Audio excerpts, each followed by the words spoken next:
আস্ত রসুন দিয়ে তো গরুর মাংস অনেক রান্না করে খেয়েছেন। আজকে চলুন মুরগির মাংস রান্না করে দেখাই। আসসালামু আলাইকুম।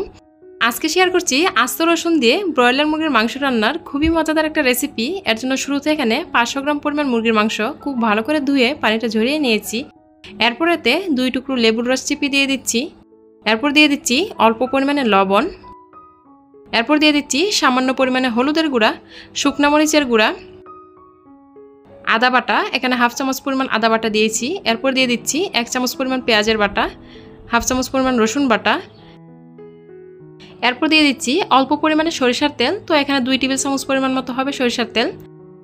সরিষার তেলটা দেওয়ার পর এখন হাত দিয়ে সবগুলো খুব ভালো করে মেখে নিব। ব্রয়লার মুরগির মাংসটাকে এইভাবে মেখে রান্না করলে কিন্তু খেতে অনেক বেশি মজার হয়। তো আমি 4-5 মিনিট সময় নিয়ে সবগুলো খুব ভালো করে হাত দিয়ে মেখে নিয়েছি, যাতে মশলাটা মাংসের ভিতরে খুব ভালোভাবে প্রবেশ করতে পারে। এখন রেস্টে রেখে দিয়েছি 10 মিনিটের জন্য। ফিরে আসলাম 10 মিনিট পর।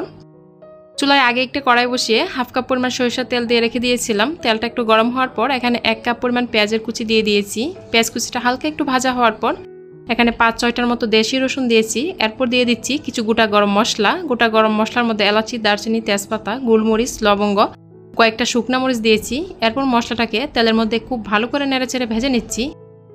তেলের মধ্যে সবকিছু খুব ভালো করে নেড়েচেড়ে ভেজে নেওয়ার পর এই পর্যায়ে এখানে 1 টেবিল চামচ পরিমাণ আদা বাটা, 1 টেবিল চামচ পরিমাণ রসুন বাটা ও 2 টেবিল চামচ পরিমাণ পেঁয়াজের বাটা দিয়ে দিলাম। আপনারা চাইলে এখানে পেঁয়াজের কুচিও ব্যবহার করতে পারেন, তবে এই রান্নাটাতে পেঁয়াজের বাটাটা দিলেই খেতে বেশি মজার হয়। এরপর সবগুলো মশলা তেলের মধ্যে 2-1 মিনিট সময় নিয়ে ভেজে নিচ্ছি। মশলাটাকে 2-1 মিনিট ভেজে নেওয়ার পর এই পর্যায়ে এখানে শুকনো মশলাগুলো দিয়ে দিচ্ছি। শুকনো মশলার মধ্যে প্রথমেই দিয়ে দিলাম 1 চামচ থেকে একটু কম পরিমাণে হলুদের গুঁড়া, 2 চামচ পরিমাণ ধনিয়ার গুঁড়া, 2 চামচ পরিমাণ শুকনা মরিচের গুঁড়া। ঝালের পরিমাণটা অবশ্যই এখানে যার যার স্বাদ মতো দিবেন, যে যেরকম ঝাল খেতে পছন্দ করেন। এরপর দিয়ে দিচ্ছি 1 চামচ পরিমাণ জিরার গুঁড়া। সবগুলো শুকনো মশলা হয়ে গেলে এখন তেলের মধ্যে সবকিছুকে খুব ভালো করে নেড়েচেড়ে ভেজে নিব। 2-3 মিনিট সময় নিয়ে শুকনো মশলাটাকে তেলের মধ্যে ভেজে নেওয়ার পর এই পর্যায়ে এখানে ম্যারিনেট করে রাখা চিকেনটা দিয়ে দিচ্ছি। চিকেনটা দিয়ে চিকেনের যে বাটিটা ধুয়ে অল্প একটু পানি দিয়ে দিয়েছি। এরপর সবগুলো খুব ভালো করে নেড়েচেড়ে মিশিয়ে নিচ্ছি। এইভাবে চিকেন রান্না করলে চিকেনটাকে যদি আগে একটু মাখিয়ে রাখা হয় তাহলে কিন্তু চিকেনের ভিতরে মশলাটা খুব ভালোভাবে প্রবেশ করতে পারে, আর চিকেনের তরকারিটা খেতেও অনেক বেশি মজার হয়। আমি আজকে কিন্তু ব্রয়লার চিকেন দিয়ে এই রেসিপিটা রান্না করতেছি। আপনারা চাইলে দেশি মুরগি বা সোনালী মুরগি দিয়ে এভাবে রান্না করে নিতে পারেন। তো সব কিছু খুব ভালো করে নেড়েচেড়ে মিশিয়ে দেওয়ার পর ঢাকনা দিয়ে ঢেকে 4-5 মিনিট কষিয়ে নিলাম। এই পর্যায়ে দেখুন চিকেন থেকেও কিন্তু অনেকটা পানি উঠেছে, আর এই পানিতেই প্রথমে চিকেনটাকে খুব ভালো করে কষিয়ে নিব। এই পর্যায়ে এখানে চিকেনের তরকারির এক্সট্রা স্বাদ বাড়াতে এখানে টমেটোর সস দিয়ে দিচ্ছি। তো আমি এখানে 2 টেবিল চামচ পরিমাণ টমেটোর সস দিয়েছি।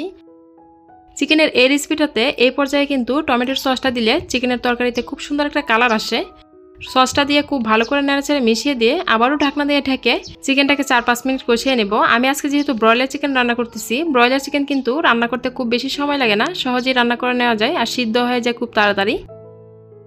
তো ঢাকনা দিয়ে ঢেকে কিছুক্ষণ কষিয়ে নেওয়ার পর ঢাকনাটা তুলে সবকিছু খুব ভালো করে নেড়েচেড়ে দিচ্ছি। এখন দেখুন চিকেন কষানো হয়ে গেছে, মশলাটা একটু নিচ দিক দিয়ে লেগে যাচ্ছে আর কি। তো চিকেনটা খুব ভালো করে কষিয়ে নেওয়ার পর এই পর্যায়ে এখানে ঝোলের জন্য পরিমাণ মতো পানি দিয়ে দিচ্ছি। ঝোলের জন্য পানিটা দিয়ে খুব ভালো করে নেড়েচেড়ে মিশিয়ে দিয়ে ঢাকনা দিয়ে ঢেকে প্রথমে চুলা আঁচটা হাই হিটে রেখে 4-5 মিনিট রান্না করে নিচ্ছি। চুলা আঁচটা হাই হিটে রেখে কিছুক্ষণ রান্না করে নেওয়ার পর এই পর্যায়ে চুলাটা কমিয়ে আরও 4-5 মিনিট রান্না করে নিব।